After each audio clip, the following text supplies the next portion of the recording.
vyema maadhimisho ya mwaka huu tokea mwanzo hadi leo tunapofikia kilele chake. Hongera sana Mheshimiwa Makamu wa Pili na kamati yako kwa kazi nzuri. Pili, nawapongeza makamanda na wapiganaji wa vikosi vyetu vya ulinzi na usalama vya Jamhuri ya Muungano wa Tanzania na idara maalumu za SMZ kwa namna walivyofanikisha sherehe hizi kwa zoezi la amsha amsha lililoanzia Mtoni kwenye skuli ya Jeshi la Kujenga Uchumi na kupitia barabara mbalimbali hadi kuwasili hapa viwanja vya Mnazi Mmoja. Ni dhahiri kuwa wananchi waliwaona huko njiani, wale waliowaona hapa na wanaofuatilia shughuli hii kupitia vyombo vya habari wataridhika kuwa vyombo vyetu vya ulinzi na usalama vipo imara kulinda amani ya nchi yetu na kuyalinda mapinduzi matukufu ya Zanzibar ya tarehe 12 mwaka 1964. Hongereni sana. Tatu, kwa namna ya pekee natoa shukrani zangu kwa wananchi wote kwa namna mlivyoshiriki kwa hamasa kubwa katika maadhimisho ya miaka 57 ya mapinduzi yetu.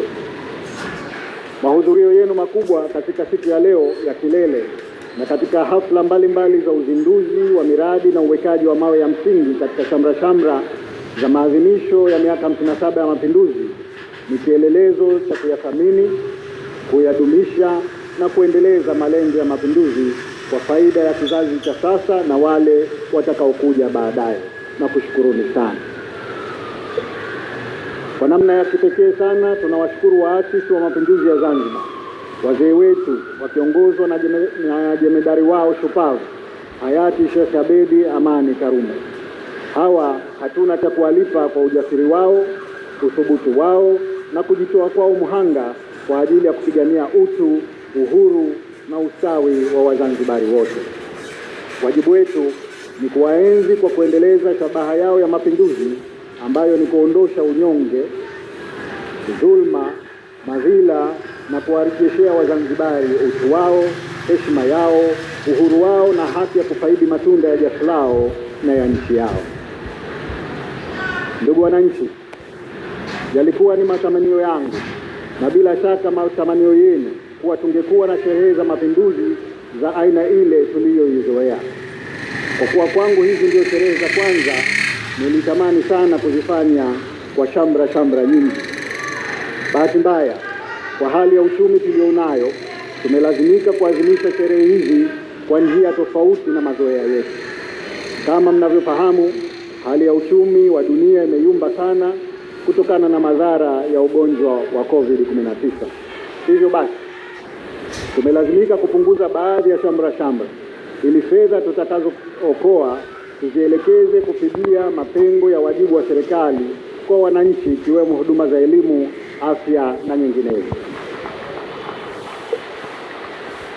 Sina shaka kuwa hali hii ni ya mpito na siku za usoni hali kitengemaa tutarejea katika utaratibu wetu wa kawaida wa maadhimisho yetu ya mapinduzi adhimu na matukufu ya Zanzibar. Naamini mtatuelewa na kutunga mkono katika nia na dhamira yetu hii njema. Ndugu wananchi, leo ni takriban siku 72 tokea niape kuwa rais wa Zanzibar. Katika kiapo changu niliapa kuilinda katiba ya Zanzibar ambayo inatambua mapinduzi ya mwaka 1964 na inanitaka niyalinde na kuyadumisha kwa faida ya kizazi cha sasa na vijavyo. Katika hotuba yangu ya kufungua Baraza la Wawakilishi niliahidi kuyalinda mapinduzi matukufu ya Zanzibar. Katika hotuba ile niliainisha pamoja na hilo dhamira yangu na ya serikali ninayoiongoza ya kuyapa mapinduzi ya Zanzibar msukumo mpya wa kiuchumi. Ni maoni yangu kuwa wakati sasa umefika tuhangaike na uchumi wa mapinduzi. Maana kama nilivyosema awali, shabaha ya mapinduzi ilikuwa ni kustawisha maisha ya Wazanzibari. Ndio maana hata baada ya mapinduzi hayati Rais Abedi Amani Karume alitamka kuwa mapinduzi tumeshinda, sasa tuijenge nchi. Ndugu wananchi, umoja wa kitaifa ni nguzo muhimu ya ujenzi wa Zanzibar mpya Kwa kutambua haja hiyo, miongoni mwa hatua za mwanzo ambazo nimechukua ni kujenga maridhiano na umoja wa kitaifa. Nimetekeleza takwa la Katiba ya Zanzibar ya mwaka 1984 toleo la 2010 lililonitaka kuunda serikali ya umoja wa kitaifa.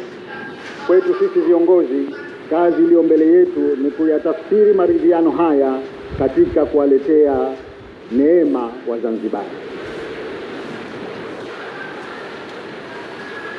Ndugu wananchi, mapinduzi ya kiuchumi ndiyo mapinduzi yatakayojibu changamoto zetu za leo na za vizazi vijavyo. Tunapaswa kuleta mapinduzi katika sekta ya uvuvi ili wavuvi wetu wavue kwa zana za kisasa na tuweze kufaidika na rasilimali za Bahari Kuu. Tunapaswa kuleta mapinduzi katika kilimo ili wakulima wetu waongeze tija na kutuondolea utegemezi wa chakula kutoka nje ya Zanzibar, pamoja na kuinua zao la karafuu na mwani. Tunahitaji mapinduzi katika sheria na taasisi ili zimwezeshe Mzanzibari anayefanya biashara afanye bila bughudha wala vikwazo. Tunahitaji hali kadhalika mapinduzi katika sanaa na michezo ili kila Mzanzibari aweze kutumia kwa kadri ya uwezo wake kipaji chake kujiendeleza kimaisha na kuongeza kipato. Tunahitaji mapinduzi katika utumishi wa umma, kujenga uwajibikaji, kuboresha utoaji wa huduma pamoja na kuboresha maslahi ya watumishi wa umma.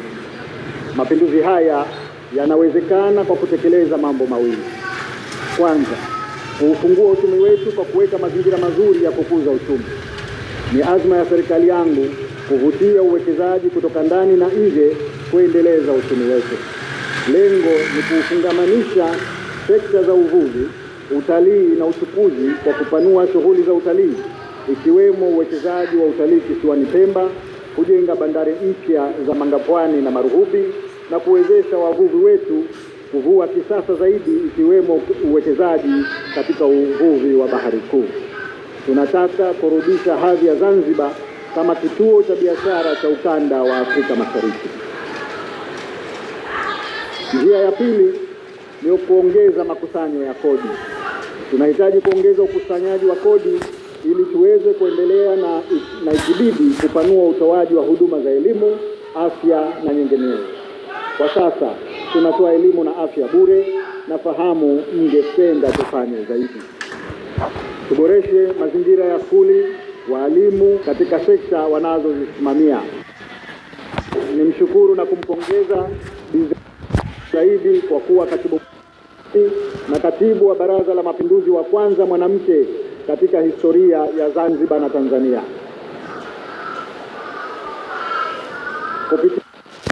Niwashukuru watumishi wote wa umma kwa kufanya kazi kwa bidii na kuniunga mkono.